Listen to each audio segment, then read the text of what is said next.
What is the best Pokemon from every legendary group? I'm going to answer this question right now in a competitive singles context. First up, we have the legendary birds trio from Generation 1, Articuno, Moltres, and Zapdos. And the best among them is pretty well known. It is Zapdos. Not only is it the best among its trio, it's one of the most consistent competitive Pokemon of all time. A rare Gen 1 Pokemon that is still good in competitive singles to this day. A Pokemon that has truly aged perfectly and stood the test of time. Electric Flying is a great type combo that is strictly better than Mono Flying, funnily enough. Because Electric is only weak to one type, Ground, and that weakness is erased, there is no drawback to the secondary Electric typing. The power of this great type combination, as well as Zapdos having an excellent move pool and very solid stats, have just been a recipe for competitive success. Even in the power-crept world of Gen 9, Zapdos is one of those Pokemon that is just always good.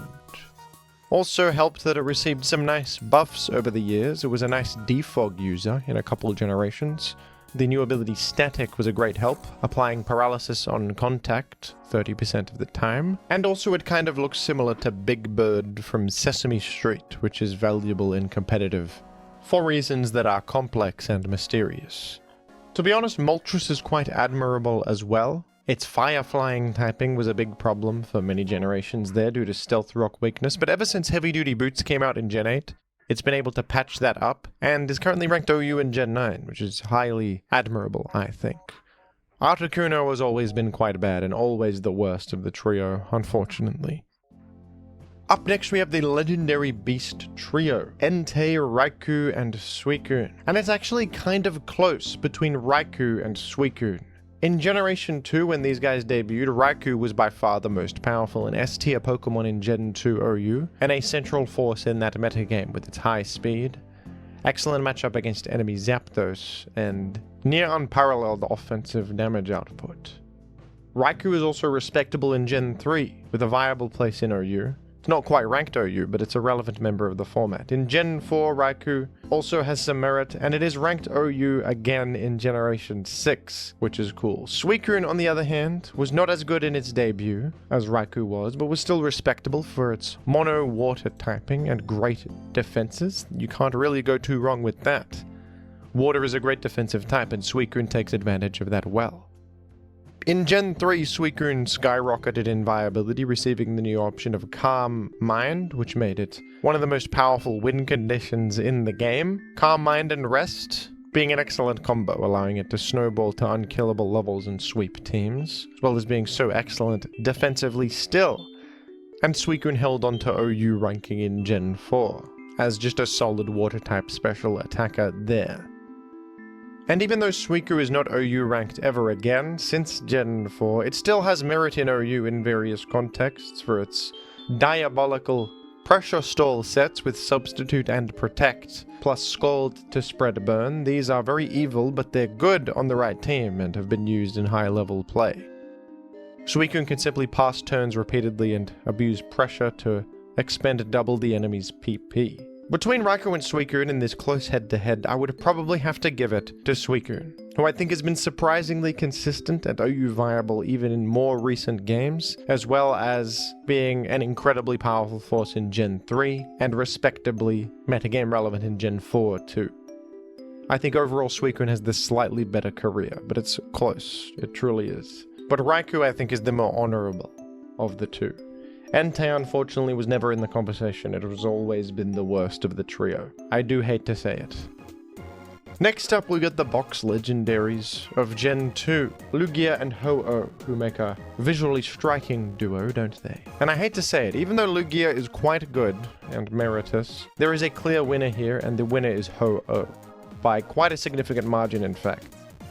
Ho-Oh is not only better than Lugia, it's one of the best legendaries of all time in terms of competitive relevance in the Ubers tier. Even in the early games, it was great thanks to its signature move at the time, Sacred Fire, with its powerful 50% burn chance, and also its excellent stats of course. In Gen 5, Ho-Oh received an unbelievable buff with the new ability Regenerator, one of the best abilities in all of Pokemon. granting a heal of 1/3 of the Pokemon's max HP every single time they switch out, the strongest healing effect in the game, safely healing you as you exit, without you having to select a move. Even though Lugia also received a nice buff in Gen 5 with the ability Multiscale, Ho-Oh's was better, and it made this already strong Pokemon even stronger.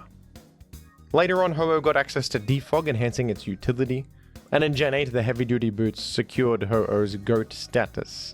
The one thing keeping this thing in check a little bit was its rock weakness. Ho-Oh was amazingly able to overcome rock weakness thanks to all of its other amazing traits, plus Regenerator helping recover the stealth rock damage, but with boots, now you don't even have to worry about that. A truly elite level Legendario, and a phoenix that never dies and always lives. Also a very majestic legendary design, might I say. Truly embodies the word legendary with its regal appearance. I'm glad that this is always good because I like looking at it. Next, we have the Reginald Trio, the original Reginald Trio. I know there are later Reginalds that exist, but I will rank the Gen 8 Reginalds separately. The original Regi Trio includes Regice, Regirock, and Registeel. And you know what's cool is that in Gen 3 OU when these debuted, they're all pretty good in OU, all with their own individual roles that they fill, and I think there's some debate about which is the best, in Gen 3 OU specifically, but if we're talking about the whole franchise, there's no denying that Registeel is the strongest, for the simple reason that it has the best typing. Ice and Rock type in modern day are both pretty terrible, especially Ice type, which does not lend itself well to a defensive Pokemon. Steel, however, one of the strongest defensive types in the game, always has been and still is. So Registeel is the strongest of this trio. That being said, it's not that great in modern Pokemon. It feels a bit slow and passive, and its move pool is not the best for a defensive steel type. There are better defensive steel types, but among its trio, it is the most powerful. Next, we have the Lati Twins. And of all the legendary groups, these two are the most similar to one another. They are almost identical, with only slight differences in their stats. Latios has a higher special defense and lower special attack, while Latios has the inverse, a higher special attack and lower special defense. For this reason, Latios can sometimes be better depending on the team. If you need a bulkier Pokemon, Latios is better if you need a more offensive Pokemon. It's quite simple, really. But generally speaking, overall, Latios tends to be the better one. It's usually better to have a higher special attack stat, especially because Latios has good bulk anyway and often operates well defensively regardless, and the firepower does make a difference. In Gen 5 OU, Latios is the number one Pokemon. In Gen 3 Ubers, Latios is the number one Pokemon. And it is viable in many Ubers generations where its Soul Dew was in its pre-nerf state, and it is generally the better of the two in those contexts. And I suppose while I'm here, I might as well also rank their Megas. Latios and Latios Mega. Both of these fellas received a new Mega Evolution in Gen 6. And both of these guys have very similar Mega Evolutions too. They maintain the same typing as their base forms and the same ability. And their stats are extremely similar. They are truly twin brothers. But between these two Megas, Latias is actually the superior one. Due to its more well-rounded stats, it has an enhanced special attack compared to its base form, alongside very well-balanced defenses, while Latios is a bit too skewed towards the special attack. Its special attack and physical attack are both enhanced and are very good, but its defenses are a bit more lacking compared to Mega Latios. Next, we have the Gen 3 box legendaries, Rayquaza, Groudon, and Kyogre. And all of these Pokemon are very good in competitive, all three of them. But among them, I think there is one clear winner, and that is Kyogre. Kyogre is one of the most successful legendaries in history, as a great bulky special attacker with a solid mono water typing and the ever valuable ability Drizzle, which sets rain on the field. This is a combination of things that has aged incredibly well, and Kyogre continues to see use to this day in Gen 9, even among newfangled power crept legendaries. Kyogre is still holding strong, with its excellent move pool, incredible stats, typing, and ability that are always going to be good, probably. Groudon is noteworthy, though, as being considered the most phonetically pronounceable Pokemon ever created. It's very clear that the OU, much like the words soup and group, is intended to be pronounced with an oo sound. Groudon is world famous for this. And speaking of the Hoenn trio, each of these Pokemon received a new and more powerful version of themselves in Gen 6, in Omega Ruby and Alpha Sapphire, which I feel should be treated as their own trio here. Primal Kyogre, Primal Groudon, and Mega Rayquaza. And of course among this trio, the clear winner is Mega Rayquaza, the strongest Pokemon in literal history. Genuinely the strongest Pokemon ever, with its absurd 180 attack and special attack. Its ability Delta Stream, which cancels out all other weather, and removes its flying weaknesses from its flying typing, which is incredible defensively. Its outstanding move pool, and the fact that it's a Mega that can hold an item, which is completely unique to only it. And this is of course because Rayquaza eats meteorites in the stratosphere, and uses its Mikado organ to digest the meteorites into Mega power, therefore it doesn't need to hold this simple Mega Stone like other Pokemon, because it is able to eat and digest meteorites. This is true and factual, you can double check that from the primary source. I'm not kidding. I am not lying to you. I promise. Up next we have the funny trio.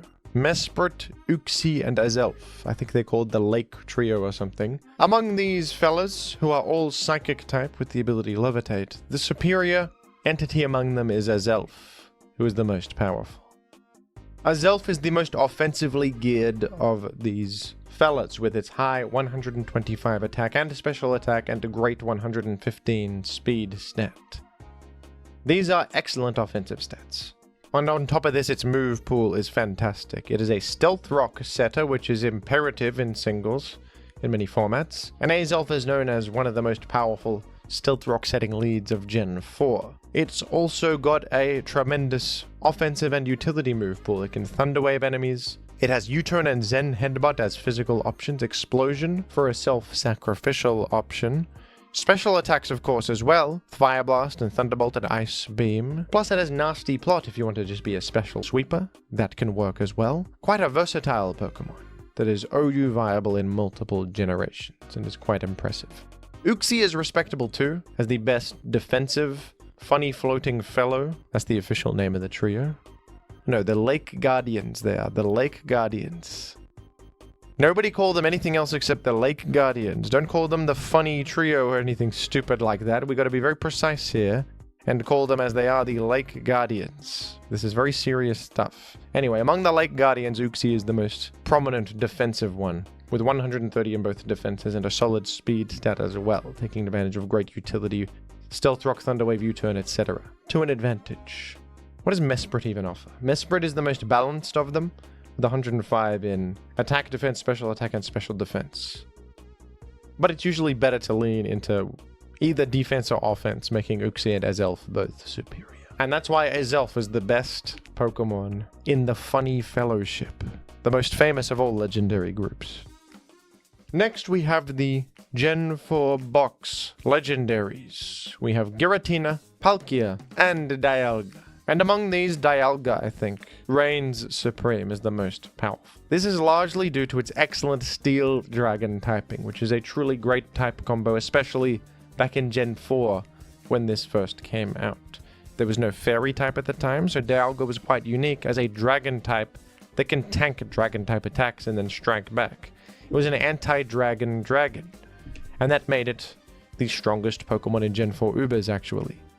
That and all the other benefits of its great typing and its incredible stats, strong move pool, all contributed. And Dialga's viability persisted in some future generations. Unfortunately, as the series has gone on, Dialga has kind of fallen off compared to more powerful legendaries that have come since, like Xerneas and Yveltal, the modern fellas like Eternatus and fellas like this. Same deal with Palkia, these feel left behind.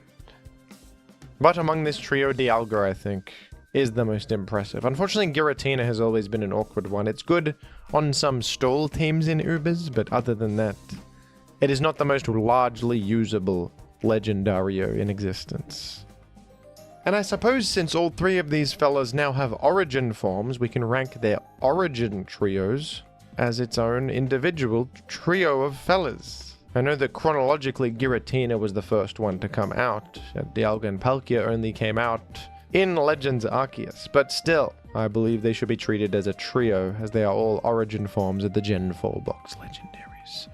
And among these fellas, the tables have turned, and Giratina is the best of the three.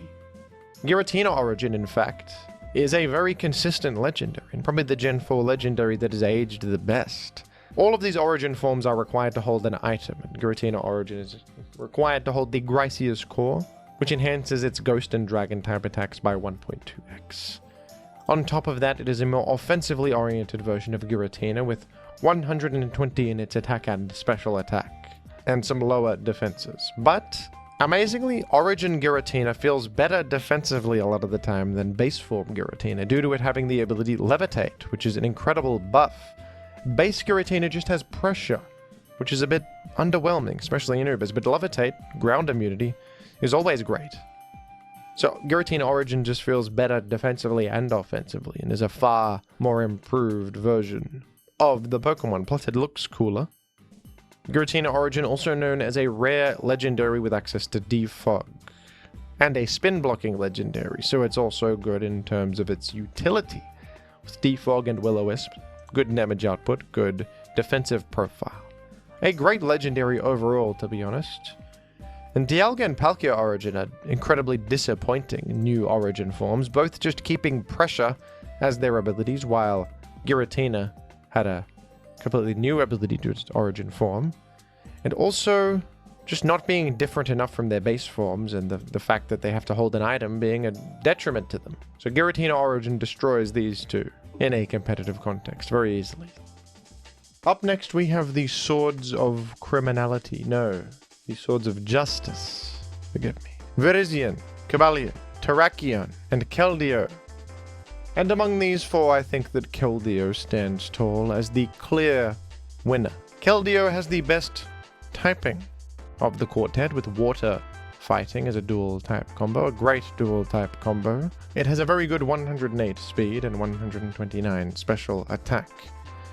And also Keldeo's big claim to fame is its signature move Secret Sword, which is a fighting type special attack with 85 power that hits the enemy based on their defense stat rather than their special defense stat. Which is incredible, because Keldeo's existence in Gen 5 completely invalidated Blissey and Chansey and other normal type special walls. A truly outstanding move that allows Keldeo to not only hit special walls for a lot of damage, targeting their defense, but also be just a great stab fighting type special attack, which is kind of hard to come by. A lot of fighting type special attackers rely on the terrible Focus Blast with its 70 accuracy, whereas Secret Sword has 100 accuracy.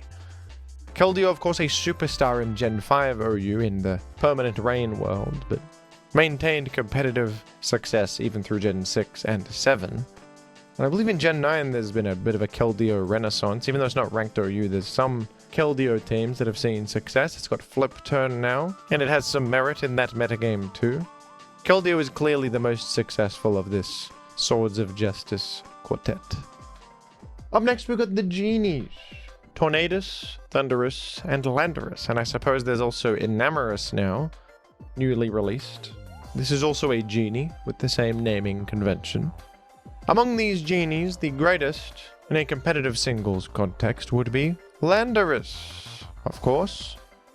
Landorus is a very powerful Pokemon, a ground flying type with tremendous offensive stats and an above average 101 speed, a little bit above average, because I would consider base 100 to be average. Still a good speed stat for the Ubers tier actually. A lot of legendaries happen to fall under this, and Landorus has the tremendous ability Sheer Force as well, increasing its attack power by 1.3x if the attack has a secondary effect, as well as nullifying that secondary effect. The damage is well worth the loss of secondary effects from attacks, and Landorus has an outstanding offensive move pool to take advantage of this with. While all of the other genies tend to be around OU at their best, sometimes dipping even lower than that, Landorus is Uber ranked in every single generation, meaning it's banned from OU in every generation. And that speaks to how much more powerful it is than these other pathetic genies. And of course there are the Therian forms of these genies. Thundurus Therian, Tornadus Therian, and Landorus Therian, and more recently, Enamorus Therian as well. And I'm afraid Landorus has a monopoly on all forms of these genies, because Landorus Therian is also the best of this group. A very well-known Pokemon for all competitive players, Landorus Therian is, in some people's eyes, the face of competitive Pokemon itself. An OU staple of every single generation. And it's easy to see why, with a great ground flying typing. The ability Intimidate, which lowers attack on switch in, always comes in handy. Its great stats, especially its massive base attack, meaning you can dish out great damage without even investing in attack, and all the other stats being so solid elsewhere. Plus its excellent move pool, it has Stealth Rock, in many gens it has Defog, Knock Off, U-Turn. Of course, great stab option of Earthquake. The coverage option of Stone Edge. Landorus Therian is versatile with defensive and offensive sets both being viable. Utility sets, win condition sweeper sets, it's all there. And it's all good, Landorus Therian. Clearly a cut above the rest of its group, for certain. Next we have the Gen 5 Legendarios. Kyurem, Reshiram, and Zekrom. Among these, Zekrom comes out as the strongest. Reshiram has always struggled with its rock weakness and being outclassed by Palkia in early gens and then later outclassed by Eternatus. But Zekrom, at least, is unique to other dragons, with its dragon electric typing being pretty good offensively. It's a rare physical attacking electric type with a good move. Bolt Strike has a high power, paralysis chance, and just an imposing threat. Plus, Zekrom functions pretty well in Gen 5 as a mixed attacker with Draco Meteor off the back of a good special attack stat and well-rounded stats everywhere. Its move pool is decent, and Zekrom got a lot better later in the franchise when it received the new option of Dragon Dance, which significantly buffed Zekrom to now an actual higher tier Pokemon in Gen 8 Ubers, which is impressive. The ability Terra Volt also comes in handy, ignoring enemy abilities, allowing it to bypass Unaware and Sturdy and other such things that would prevent it from sweeping, multi-scale, etc.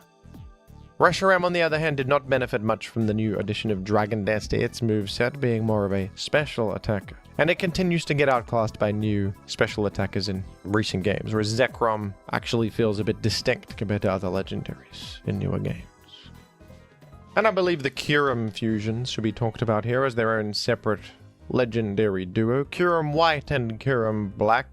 And this is an interesting one, because for many years Kyurem White would have been the superior choice, being the special attacking variant, a Dragon Ice type with a monstrous 170 special attack.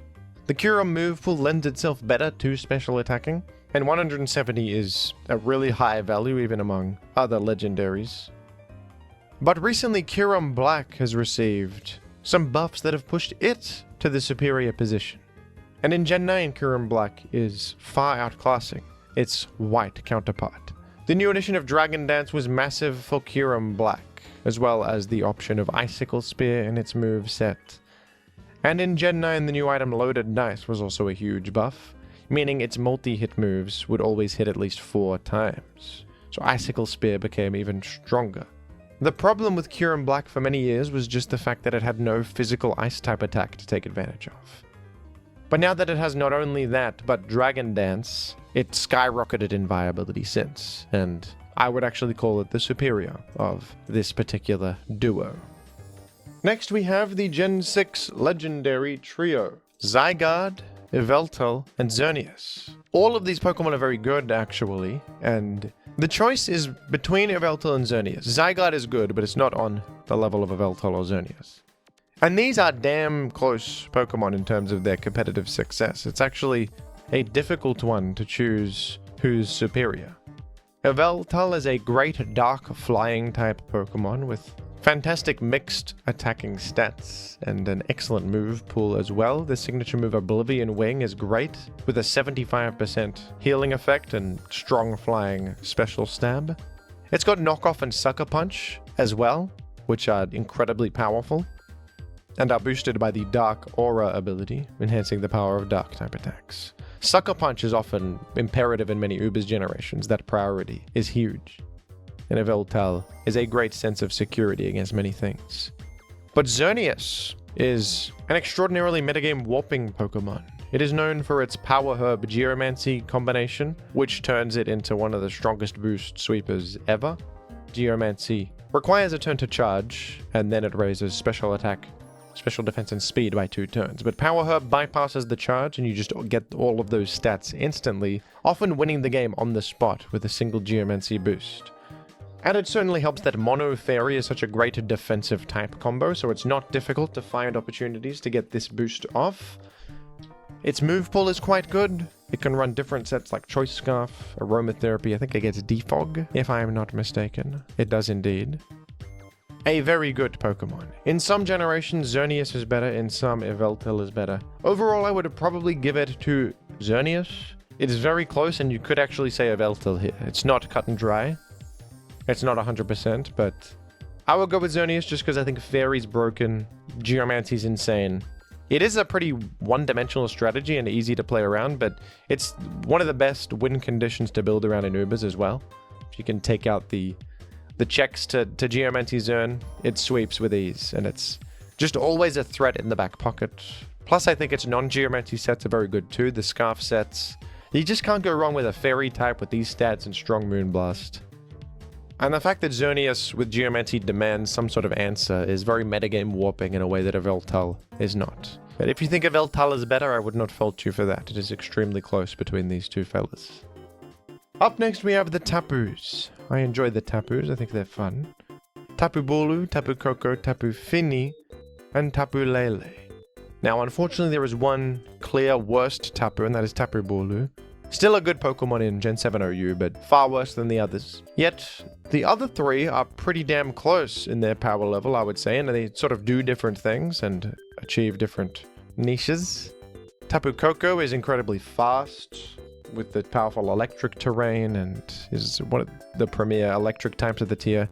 Tapu Fini is the best in terms of utility, with its Misty Surge granting immunity to all status, and its access to Defog, and its great Water Fairy defensive typing. And then Tapu Lele is the big wall breaker and the offensive powerhouse. It's a bit slower than Koko, but with a high special attack, and its great Psychic Surge, which grants immunity to priority, which assists offensive mons greatly, as well as the incredible breaking power of a simple Psychic boosted by Psychic Surge and Stab and Choice Specs. Just lends Lele to incredible offensive potency. So they're all doing different things, really, but of all of them, I think that Tapu Lele reigns supreme as the strongest one. Tapu Lele has an incredible metagame impact, kind of defining offense, as Psychic Terrain is just such a strong synergy with a lot of Pokemon. Just granting priority immunity is so good for offensive teams. In Gen 7, you synergize so well with Mega Alakazam, and you make it such a strong Pokemon alongside you. I think the sheer power and metagame influence of Tapu Lele is undeniable. I mean, think about it this way. You can run genuine viable hyper-offense teams with Indeedee in Gen 9 because Psychic Terrain enables offense to that extent, even though Indeedee itself is not very good. You don't really see the same results with Pincurchin Electric Terrain teams. So imagine if Tapu Lele existed in Gen 9. It might actually be Uber's level with how much it enhances offense, because Psychic Terrain is so good for offense on its own, and then the Pokemon itself is outstanding, with its fairy typing and great stats and incredible breaking power. Next are the Gen 7 box Legendarios: Necrozma, Solgaleo, and Lunala. The best among these is quite clear. It is Lunala. Lunala is a great legendary, and quite an interesting legendary, I think, because its typing is terrible. Psychic Ghost is really bad. You at times fall weak to Dark and Ghost. But Lunala overcomes this with its excellent ability Shadow Shield, which has the same effect as Multiscale. At full HP, you take halved damage from incoming attacks. Lunala also takes advantage of both of its offensive types to a great extent offensively. Moongeist Beam is a signature move of Lunala that is tremendous, with 100 power and 100 accuracy, plus the effect of ignoring enemy abilities. Just an outstanding attack. Ghost is such a strong type. Shadow Ball's already a good enough move, but this is a clear cut above Shadow Ball. Having access to Psyshock is also massive to hit through special walls, with Stab on top. Very important. You can power through Blissey, which actually walls a lot of other legendaries, but not Lunala. And Focus Blast, even though it's inaccurate, can hit the dark types that threaten your life. So that's valued. Comparatively, Solgaleo is actually one of the worst box legendaries ever. Even though it's ranked Uber, It's just average with the unimpressive full metal body ability, which is the exact same thing as clear body. Immunity to stat stage changes, just not very relevant.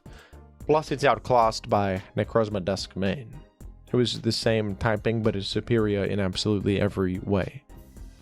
Speaking of Necrozma Dusk Mane, I think we can rank the Necrozma fusions as a separate duo, Necrozma Dawnwings and Necrozma Dusk Mane.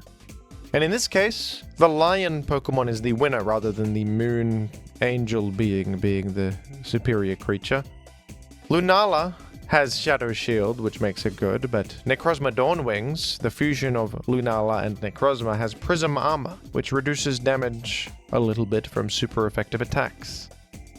By losing Shadow Shield, your Psychic Ghost typing now becomes far worse, and you would rather just run regular Lunala. Necrozma Duskmane, though, is actually an improved version of Solgaleo. Prism Armor is much better than Full Metal Body. Its stats are better distributed with a higher attack, significantly higher attack. And this Pokemon is just superior to regular Solgaleo in absolutely every way. It's actually one of the best legendaries ever. Extremely good. Next we have the Galarian legendary bird trio. Yes, the legendary birds got new regional forms in Gen 8. There is Articuno Galarian, Moltres Galarian, and Zapdos Galarian. And wouldn't you know it, history repeats itself, because the best of this trio is also Zapdos.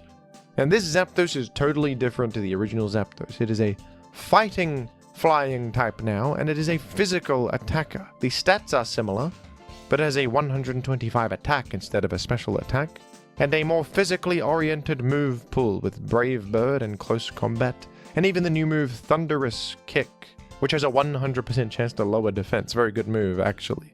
Of all these, I think Galarian Zapdos is the best. Because fighting flying is a great type combo, it's got the move pool for it. It's straightforwardly not bad, and Defiant is also a good ability, granting +2 attack if you have one of your stats lowered. Bit of anti-defog technology, insurance against Intimidate, etc. Galarian Zapdos actually pretty good in Gen 8 OU, whereas these other Galarian forms, Moltres is not bad, but Articuno's Galarian form is terrible.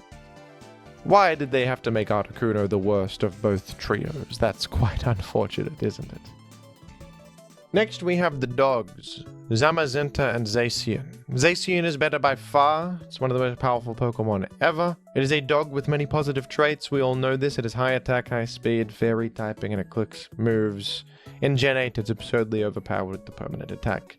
The exact same thing extends to the crowned versions of both of these. Zacian Crowned is the better one, a superior version of base form Zacian, with many of the same traits, but now a steel typing and even higher stats.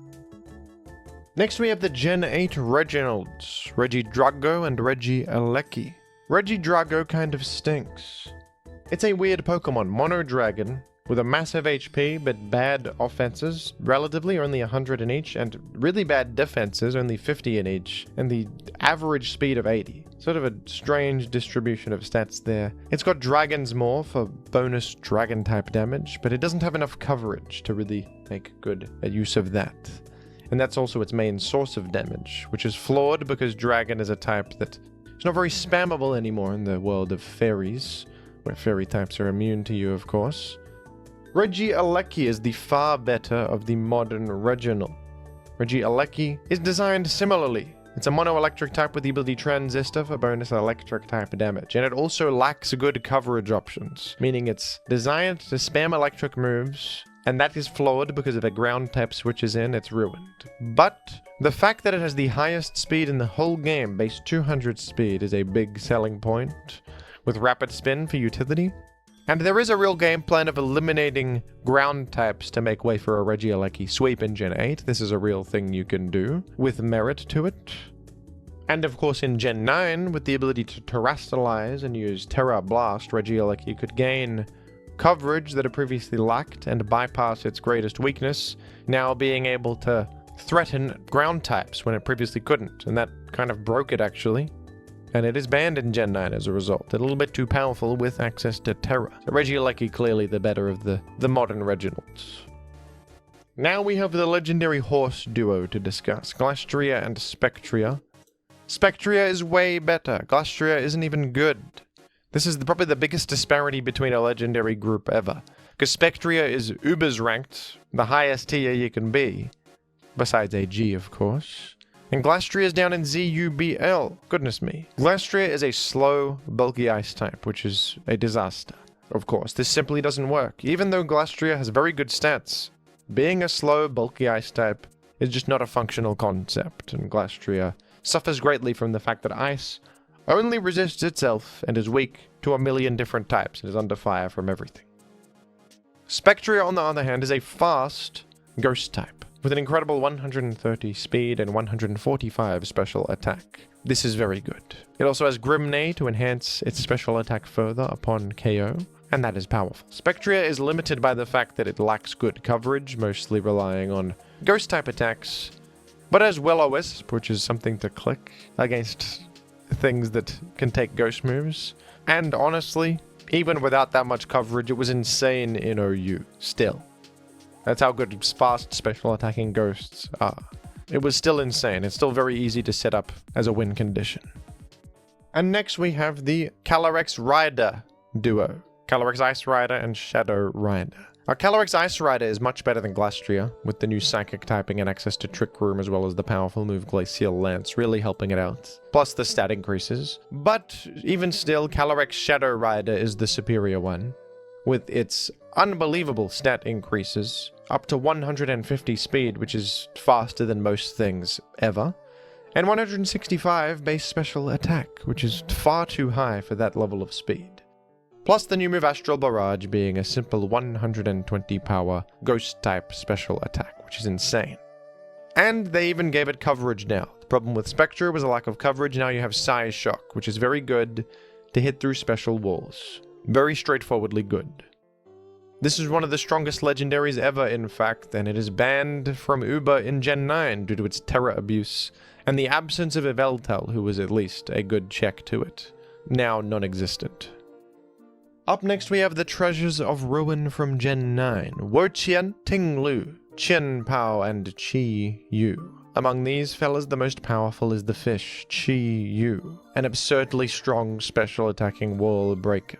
This fella is a dark fire type Pokemon, great offensive combination, and with its high 135 base special attack and the ability Beads of Ruin, which lowers the enemy's special defense, the damage output this could achieve, especially with Terra to boost its stab on top, was incredible.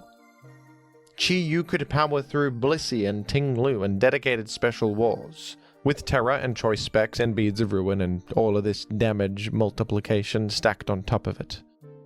Almost in a similar vein to Dracovish, although not that insane. A very powerful Pokemon for very straightforward reasons. It deals a lot of damage, and that's what it does. Who knew a little fish could cause such havoc? Who knew? Next we have Gen 9's box legendaries, the bike duo, Koraidon and Miraidon. These are both amazing Pokemon, truly power creep incarnate, with everything going for them. But I do believe Miraidon is the superior one, and that's pretty clear to see because it's banned from Gen 9 Ubers, for goodness sake. Miraidon was a bit too overwhelming for Ubers. Something that rarely happens. This is an electric dragon type with incredible stats, 135 speed, 135 special attack, and great bulk considering. Its ability is Hadron Engine, which sets electric terrain, and also increases its special attack by 1.33 repeating, of course, times during electric terrain. Its special attack is already good, but it's even better thanks to that. It also has the signature move Electro Drift, a truly outstanding move, 100 power, 100 accuracy, special electric type attack that also deals bonus 1.33 repeating X damage if it is super effectively striking, which is insane. Incredibly good move. I think what's so insane about Miraidon is how difficult it is to answer even with a dedicated special wall, because the guy has U-turn, which is such a strong option here because you can just simply pivot out against the defensive switches. It's actually a big deal that a lot of legendaries don't get U-turn, because they just get walled easier by Blissey or whoever. But Miraidon having U-turn makes it so much more proactive, and you can keep offense up. Miraidon forces particular switches, you just U-turn to the physical attacker that threatens those special walls. Ground types can stop your Electro Drift, but a Stab Draco Meteor will just do inconceivable damage to most of them, like Ting Lu. Iron Tread seems like a great counter, but nope, you've got Overheat to just one-shot Iron Treads. You can even beat Blissey 1v1 unbelievably, because Blissey now does not have Toxic, so it can't actually pressure Miraidon with anything. And if you run Parabolic Charge and Calm Mind, you can actually out-heal Blissey's Seismic Toss and beat it in a 1v1, which is not supposed to happen. A special attacking legendary is not supposed to beat Blissey, but this one can. And even still, even if you're not this set that beats Blissey in a 1v1, you can just U-turn out against Blissey like I previously mentioned. So Miraidon, it felt like you needed 2 checks to Miraidon per team. 1 check wouldn't do it. You needed 2, and that was a problem. So Miraidon was banned, and is one of the strongest legendaries we have ever seen. Next we have the Loyal Trio from Gen 9. Munkidori, Fezandipity, and Okidogi. When these came out, I thought Okidogi would be the worst of them, very stupidly, but Okidogi has proven to be the best, actually. Okidogi is definitely the best, with the highest tier ranking of UUBL, and the greatest relevance in the OU tier as well. Okidogi is actually a pretty damn good bulk up win condition with Terra. It has bulk up and drain punch, plus the ability Guard Dog to prevent Intimidate, and that's quite good. Okidogi can also be used with an Assault Vest and actually walls a bunch of stuff, and is a good bulky attacker that helps your team out defensively. It's good against Darkrai, since it resists Poison and Dark, which are Darkrai's common coverage types. It's good against Zamazenta, just typing-wise, you resist fighting. Good against Iron Valiant, Primarina, a lot of stuff really. Okidogi comes in and it's got a great move pool too, with Knock Off to remove items, Gunk Shot, and Toxic Chain to add 30% bad poison chance on all of your moves. Really adds up and spreads a lot of poison. Plus, your own poison typing can remove Toxic Spikes set by Glamora, and allows you to be immune to Toxic yourself, which comes up pretty often. Okidogi's good. It's not properly OU by usage, but it has its place in the tier, and is pretty good in it. Every dog has its day, huh? Scientists keep trying to disprove it, but it keeps proving true. Every dog has its day. It's just a universal truth, clearly embodied by the success of Okidogi. And the final legendary group here is the Ogerpons. Ogerpon in all of its different mask forms. Now, technically this is just one Pokemon with different forms, but I'm going to consider it a legendary group anyway, for the purposes of the video. We've got Ogerpon's base form, which can hold an item, Ogerpon Cornerstone Mask form, Ogerpon Wellspring Mask form, and Ogerpon Hearthflame Mask form. These all have the same stats, but different typings. And the best among them is the Hearthflame Mask form, which is the only one banned from being used in OU. This is a Fire Grass type Pokemon, which is an incredible offensive combination that is very complementary.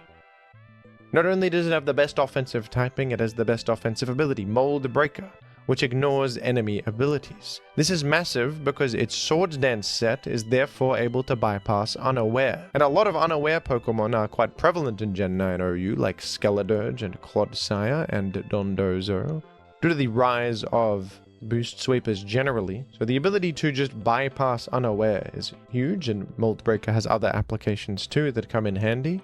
You can Ivy Cudgel with fire typing on it, and hit through Heatran, hit through Flash Fire Pokemon, because Flash Fire's effect gets cancelled by a Mold Breaker, ignoring its ability. On top of this incredible combination of offensive traits, and the Hearthflame Mask, which just 1.2x increases your attack power, which is always good, you can also terrestrialize fire and gain an attack boost whenever you want, which is incredible. Not only does Terra Fire also increase the stab damage on Ivy Cudgel further, you also get the extra attack boost immediately for incredible immediate power. A truly outstanding option on a physical boost sweeper, wouldn't you say? You do lose Mold Breaker if you do that, but in some cases you don't need Mold Breaker and would rather just hit really hard. And that's another reason that Ogerpon Hearthflame was insane. Clearly the most powerful of all the different variants of Ogerpon. And that's it, folks. We have determined the best of every single legendary group. For many of these, there's an obvious answer, but some of them were a bit difficult, I must say. Some of them have some evenly matched creatures without a clear best option. Did you agree or disagree with what I said in the video? Let me know down below in the comments, and thank you for watching.